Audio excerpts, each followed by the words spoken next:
Hello guys, this is Eric with Odorous Bag. Well, I am Odorous Bag.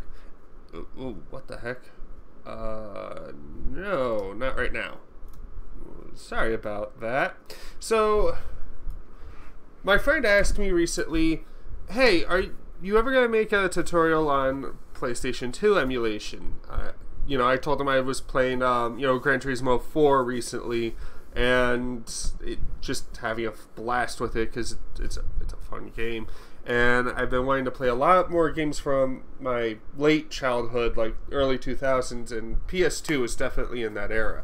It's possibly the best console of all time. Second to that would be the SNES, and that's just sheer volume of collection, but the quality of collection as well. Having such greats as Ratchet and Clank, Gran Turismo series, Kingdom Hearts, Final Fantasy X. The list just goes on. It's definitely a testament in video game history. Some would argue the PS3 might be a little better. I disagree. Maybe the PS1. That's preference. But to me, PlayStation 2 is probably one of the best consoles of all time, if not the best, followed by SNES. Just because the sheer volume of quality that comes from it. But emulating early 2000s consoles or late 90s consoles is actually pretty tricky. So we have the emulator open. This is PCSX2. Again, I can't, big disclaimer here, I can't provide you download links for this. It's just terms of service sort of thing, legality sort of thing. So I can't really show you how to install the program or anything. The Google and other YouTube videos might be a better source. Also, do this all at your own risk. Now that we've gotten the legality out of the way, and now that 99% of you have just closed the video, I am going to show you a couple different things. First off, I do have like anything else I do have a separate directory. And if we go into here, this is my directory for my emulator. And this is where I keep my games. And as you can see, I have a PS2 game right here. So the first thing we're going to do is we're going to drag this zip file in. Next, we are going to extract here. And what that's going to do is that's going to create an ISO. When you do, assuming you do this the legal way and you already own the game, most of the time you're going to get a zip file. And with that zip file, you are going to... Well, now that's interesting. Okay. I guess it's just going to acknowledge it as this. Hold on.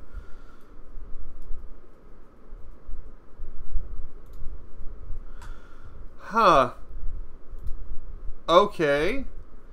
Maybe I downloaded a bad game. Anyway, that's how you would normally do it. So, we'll just use a different ISO then. We'll just use, we'll try to load that, actually. So, the first thing you want to do is you want to make sure that you're configured correctly. Higher end PCs, good news, you are going to have a better time with this. So, first off, you need to go to emulation settings. And I'm just going to give you some time to look over these settings exactly. I could go into detail about what each of these does, but in all honesty, that would be a whole separate video on its own. Just understand that this works.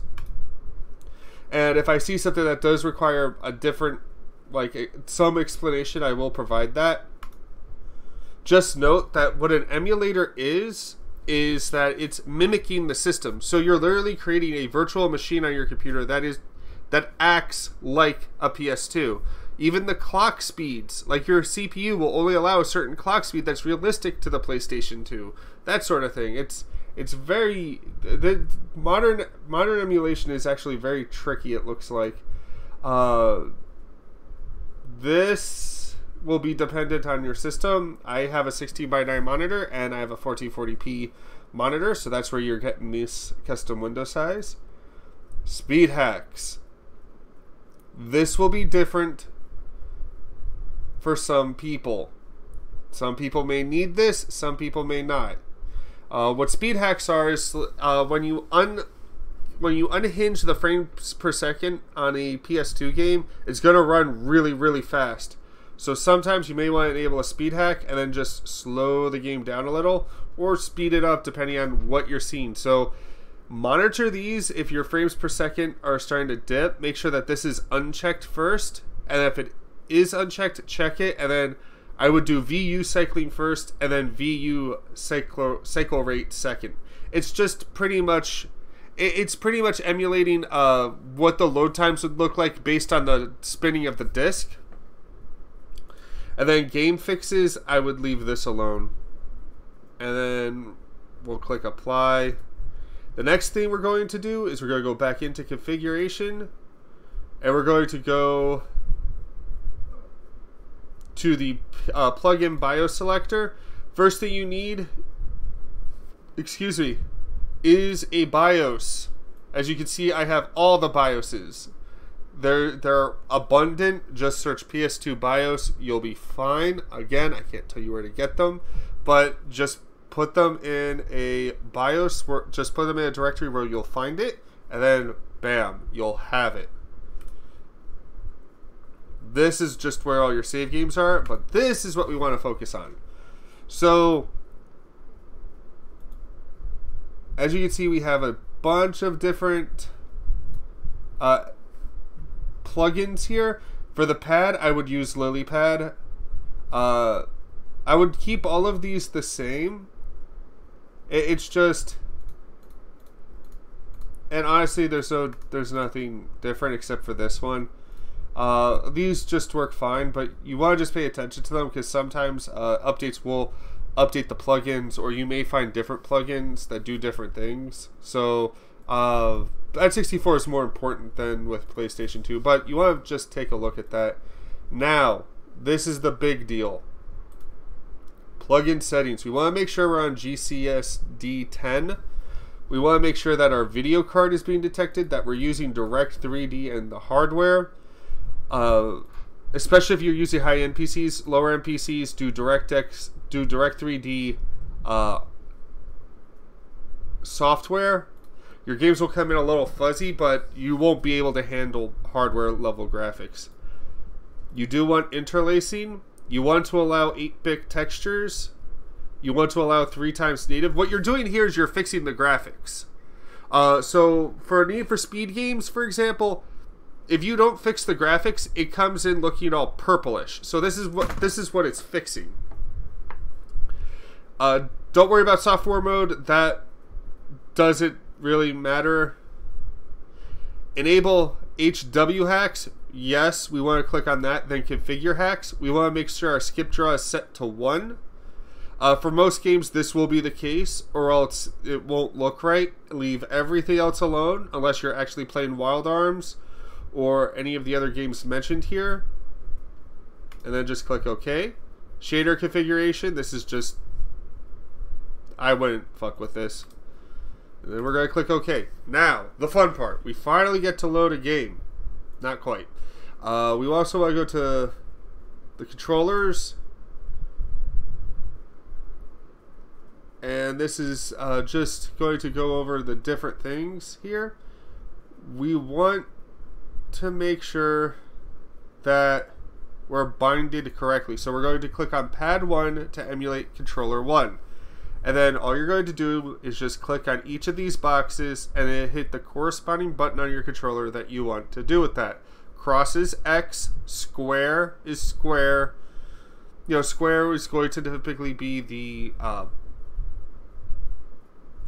left button. So if you look at an Xbox 360 controller, cross is A, square is X, circle is B, and triangle is Y. Select start, pretty self-explanatory. D-pad, left analog stick. Use your analog sticks on the controller of your choice. L3 is the thumbstick, so you just click them down. That's the L3 button. And just click each button and hit a corresponding button with them. I would do that, but right now it's just not configured properly for that, so be really careful about that. Now, so like I would honestly, like when you open this up, clear all and then reconfigure everything. It took me forever to get this reconfigured, and that's why I'm not touching it. Another thing I would install also is the SCP toolkit, because this emulator doesn't account for the pressure sensitive buttons, and your triggers were analog buttons back in the day. Just the default controllers didn't have it. And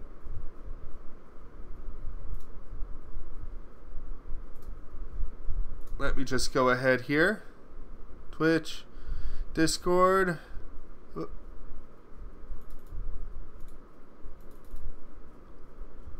Huh. Well, this is the icon for it. Typically there's a little bit of a window that opens, but I already have it configured, so just follow the wizard when you download it. Again, can't tell you where to download it because it's emulation, and anything illegal YouTube will pick up on. So, now the fun part. We get to boot our DVD. So we're going to boot CD, and that's going to happen. That's not what we want to happen. So we are going to go to the ISO selector. We're going to go to Browse. And we're going to select all files. And there's our Le Mans. We're going to hit Open. And we're going to hit Swap Disk if you already have a quote-unquote disk in the system. That's pretty much what this means. And we're going to swap disks. Then we're going to go to System, Boot CD Full. And just as I thought, that was a bad ROM. Okay, so if you ever get a bad ROM, that's fine. What we're going to do is just go back to ISO Selector, and we're going to pick a game that does actually work. And what we're going to pick is Gran Turismo 3 A-Spec, because that's another one of my favorite games. And we're just going to hit Open.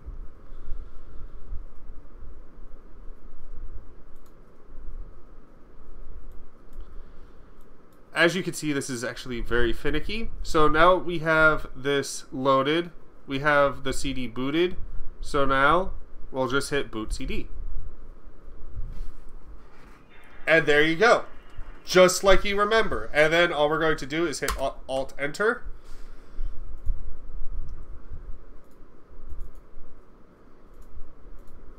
And look, we're just starting the game like normal. And I'm just gonna let this play through, and I'll show you some.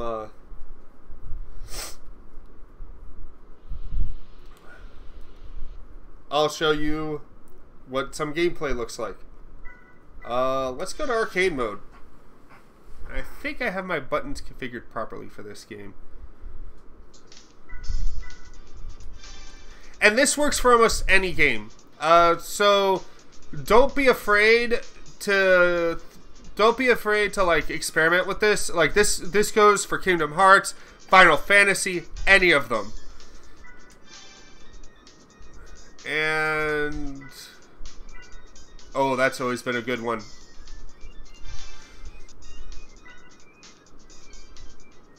And yeah, like there's my Subi, but no, I need my Lancer.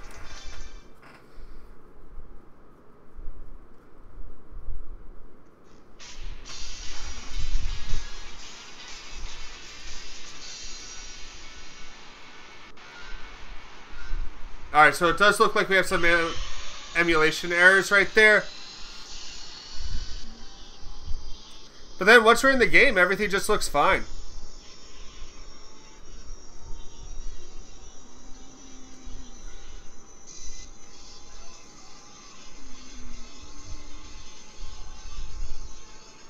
Though, I don't remember the camera work being this crappy.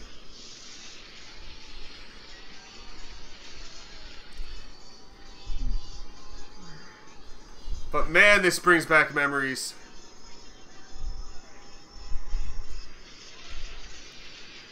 And yeah, just doing a little drift.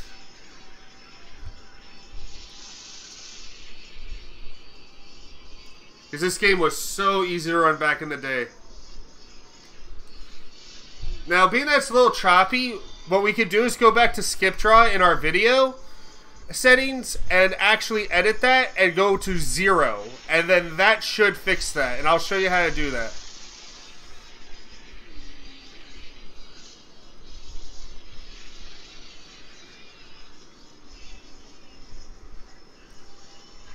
So yeah.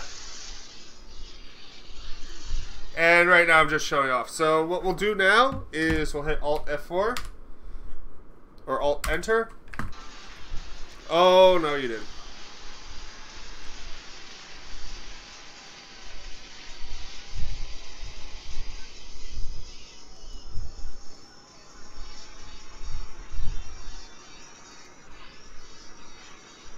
Okay. That's not what I wanted to show off, but okay. So, as you can see, it's not running the best. So let's go ahead and go to our video. We're going to go to plugin settings, and we're going to go to hacks. And we're going to set that skip draw to 0. Now that that's set to 0, we'll go back, and we'll just hit resume. And then hit Alt Enter.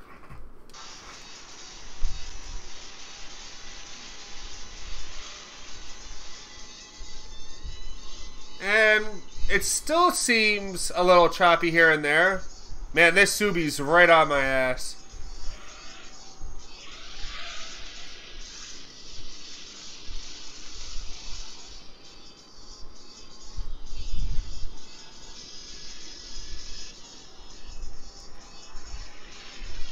Yeah, especially when the sun kicks in.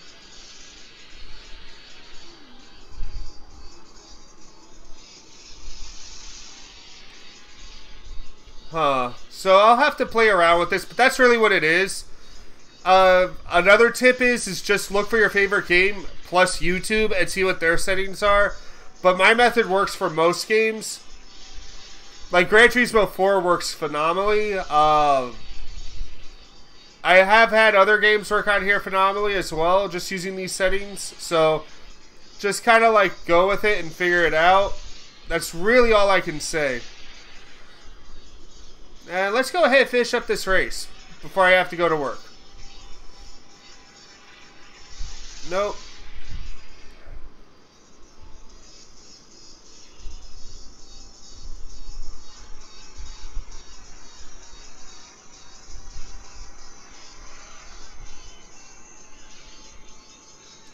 Oh, this is going to get marked for copyright, isn't it? Yeah. Well, no.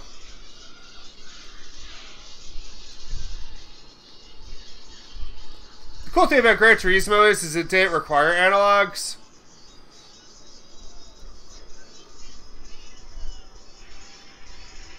So, you can just mash the gas and then the brake. Personally, I like just flooring it all the way through Smoky Mountain because I could just cut the wheel in, counter steer. Cut the wheel in. Oh, there we go.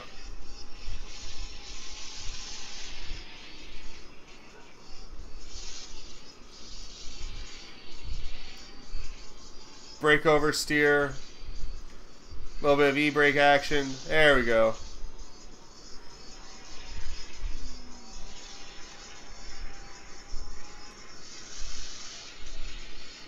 Little drift there for you guys.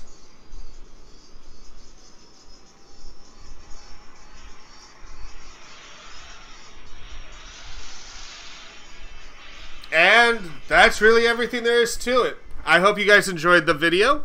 I hope I'll if I find out a way to update this, or if there's any other issues that I might run into, I'll go ahead and let you guys know. Thank you so much for watching. If you feel so inclined, like, share, subscribe, that whole deal that I have to pimp out like you wouldn't believe. Anyway, have a good one.